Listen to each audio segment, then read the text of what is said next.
Realme 9 refuses to auto connect to TWS earbuds more than once. TWS, I know what these are.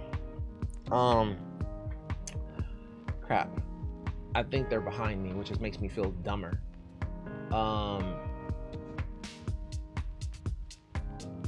What were they? TWS. Oh, True Wireless. Yeah. True Wireless Sport. That's what it was. Okay. Yeah.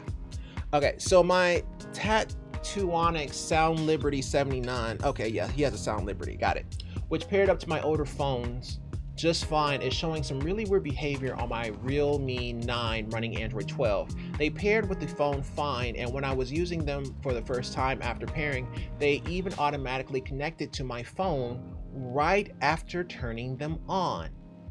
But since then, they've refused to. They also take an incredibly long time to connect when I manually connect them to my iPhone. Sometimes they even refuse to connect at all. Even though my phone has absolutely no problem pairing to a multitude of other Bluetooth audio devices, I've tried repairing them and get the exact same result. It only auto-connected once and no more after that. I also tried swapping map and AVRCP versions to no avail. Does anybody have an idea of what could be causing this? Try swapping the map. Connected once and no more than that.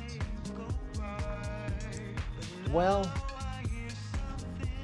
the iPhone that you tested it on, is this the same iPhone which paired up to my older phones just fine? Is this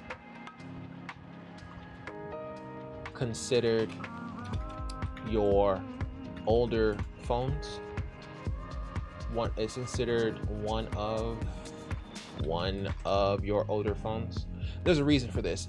Well, the iPhone that you tested it on, is this considered one of your older phones? The reason why is because if it is considered one of the older phones, then that means the older phone hasn't gotten any better or worse. So if it was working before on the older phone and now it's not, it just means that your headphones may be degrading on their own.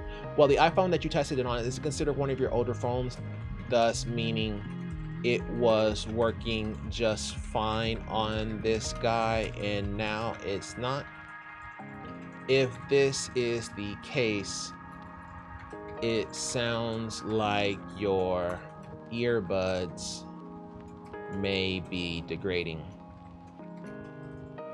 There may be some software you can, some firmware. There may be a firmware update for these guys. So I would try to check the app stores to see if there is something new for your earbuds. Yeah, the only thing you can really do on that is to try to look for the application in the App Store to see if maybe there is a firmware update you need to update to. Because if the iPhone is the old device that you were talking about, then that means that it was working fine on the old iPhone and it's still not working now. So that means that it was working fine on the iPhone and now it's not working, which means that the iPhone hasn't changed. It may have had an update, but iPhone typically doesn't change much. So if it's still having that problem trying to pair with everyone, not just the Google device, and the iPhone as well, then we're looking at an iPhone, or we're looking at a earbud issue, which means that we're also looking at the application. So there's a possibility that you can just download the application and do a firmware update that can maybe fix the issue. So I would try that first.